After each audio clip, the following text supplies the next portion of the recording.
So now students, we are going to go on to the next topic, that is deflection of a moving charge by a section of magnetic field.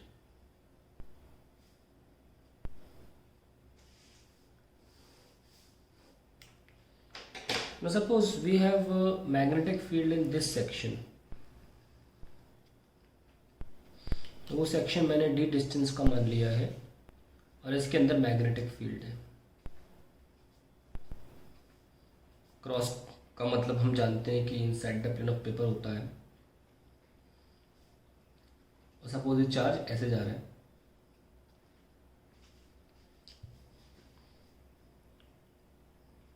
अब हमको पता है कि जैसे ही ये इसमें enter करेगा इस पर फोर्स लगना स्टार्ट हो जाएगा, and that force will be perpendicular to velocity vector, obviously also with perpendicular to magnetic field vector. वो इनसाइड है, तो हम चाहे तो निकाल भी सकते हैं डायरेक्शन। जैसे कि चार्ज हम पॉजिटिव ले रहे हैं तो वी राइट साइड जा रहा है। अगर हम आई का यूज़ करें तो हमें कोई भी थंब रूल पाम रूल कुछ यूज़ करना नहीं पड़ता और वो बेस्ट रहता है एक्यूरेसी के मामले में।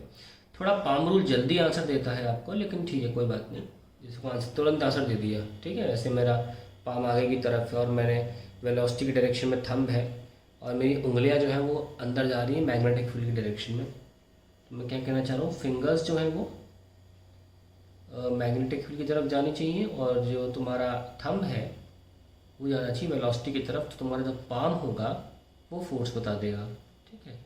तो हम जे दिखा सकते थे डायरेक्टली, पर कोई बात नहीं, हमें हैबिट होनी चाहिए आई के में, क्योंकि एग्ज़ाम में काम आता है आई के कई बार जब चीज़ें थोड़ी कॉम्प्लेक्स हो जाती हैं। ना बी का माइनस के ले सकते हैं, तो क्यू बी बी और आई क्रॉस के माइनस जे होता है, माइनस पहले से है तो प्लस जे हो जाएगा। तो देखो इससे भी हमारा अपवर्ड डायरेक्शन में आ गया। तो एंटर करते ही ये इधर होगा और इस क्योंकि हमेशा फोर्स वेलोसिटी वेक्टर के परपेंडिकुलर होता है, और अगर फोर्स वेलोसिटी वेक्टर परपेंडिकुलर हुआ तो चीज़ें सर्कुलर हो जाती हैं, मतलब पाथ जो होता है वो सर्कुलर मोशन करता है। तो हमने पहले साबित कर दिया, इसके मतलब फोर्स हमेशा सेंटर की तरफ जाएगा क्योंकि सर्कुलर मोशन हो रहा है। दैट मीन्स इसी लाइन पे सेंटर लाई करता है। तो मान लीजिए यहाँ कहीं सेंटर लाई करेगा, क्योंकि फोर्स हमेशा सेंटर की तरफ जाता है ना, इसलिए। तो ये मान लीजिए सेंटर है और इस सेंटर को ध्यान में रखते हुए ये अपना पाथ ऐसे कर लेगा, ठीक है। मुझे इस तरह बनाना नहीं चाहिए था, मैं थोड़ा चाहता था कि मतलब, चलिए कोई बात नहीं, थोड़ा ऊपर कर लेते हैं इसको। अब ठीक है, एक ही बात हो गई, नहीं तो वो सेमी सर्कल हो जाएगा। मैं सेमी सर्कल नहीं चाह रहा हूँ ना, इसलिए सेमी सर्कल भी हो सकता है लेकिन मैं अभी चाह नहीं रहा सेमी सर्कल हो। ये लीजिए, तो ये हमारा रेडियस है उस सर्कल का, और उस रेडियस का फॉर्मूला हमको पता है mv/bq। और एक बार ये इस एंड तक पहुंच गया फिर ये सीधे ही निकल जाएगा, क्योंकि अब मैग्नेटिक फील्ड रीजन के बाहर जा चुका है, और क्योंकि वहाँ मैग्नेटिक फील्ड नहीं है तो वहाँ फोर्स लगना पॉसिबल ही नहीं है, तो अभी सीधे निकल जाएगा। So it will make a circular trajectory and that will move straight after hitting the second line of the या boundary of the magnetic field. So हम ये देख सकते हैं कि अगर ये ना होता, ये सेक्शन ना होता तो ये सीधे निकल जाता, ये सब लो ये ऐसे निकल जाता, पर अल्टीमेटली ये ऐसे चला गया। तो हम इन दो लाइंस को ज्वाइन करें अगर, तो फिर हमको ये पता चल जाएगा कि कितना डेविएट हुआ है, इतना, या डेल्टा यहाँ से भी देखा जा सकता है।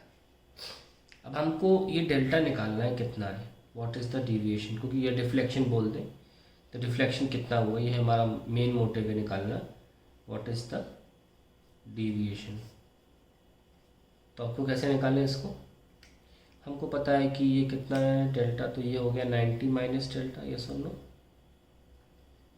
और इसको ऐसे जोड़ लो, एक ही बात है। और ये वापस डेल्टा हो गया, और फिर ये ऑल्टरनेट एंगल के हिसाब से डेल्टा हो गया। तो ये डी दे रखा है ना, तो हमारे पास साइन डेल्टा आ जाता है, sine delta is equal to perpendicular D upon hypotenuse that is radius are.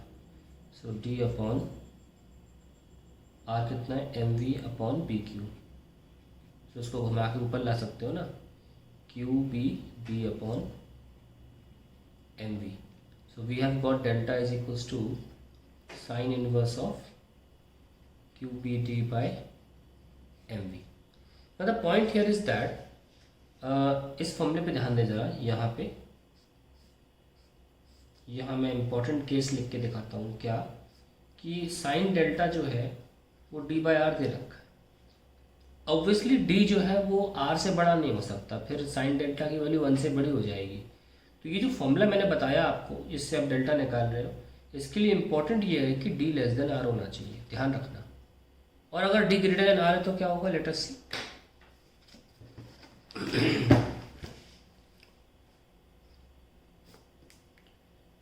Now I am saying that D is greater than R, जगह ज़्यादा है, चार्ज के मोशन की जगह ज़्यादा है। इन दैट केस हम पहले भी कर चुके हैं कि चार्ज अगर इस लाइन के ये वाला एंगल देख रहा हूँ मैं, ठीक है, क्योंकि हम ऐसे देख रहे हैं, पहले बता चुका हूँ, ये जो एंगल है उसका डबल डिविएशन होता है। ये मान लीजिए जो भी एंगल है थीटा, उसका हमेशा डिविएशन उसका डबल होगा एंट्री एंगल का। तो ये एंगल तो 90 है, तो सेंटर पे कितना एंगल सबटेंड होगा, 2 times of 90, so it will take a circular trajectory. So we have an angle subtended at the center is 2 into 90. मैं आपको दिखा देता हूँ, यहाँ से देखिएगा आप, हमने पहले किया था, ये देखो एंट्री एंगल अगर थीटा है तो सबटेंडिंग एंगल जो आर्क करेगा वो डबल ऑफ दिस एंगल करेगा, क्योंकि डिविएशन उतना ही होता है। जो ये एंगल होगा वही एंगल यहाँ पे भी आएगा, इसलिए मैंने डायरेक्ट बोल दिया, क्योंकि तो फिर इन दैट केस आप साइन डेल्टा ना यूज़ करके, वो तो यूज़ ही नहीं कर सकते, 1 से बड़ा आ जाएगा। So when D is greater than R, it will take a semi circular path inside the magnetic field.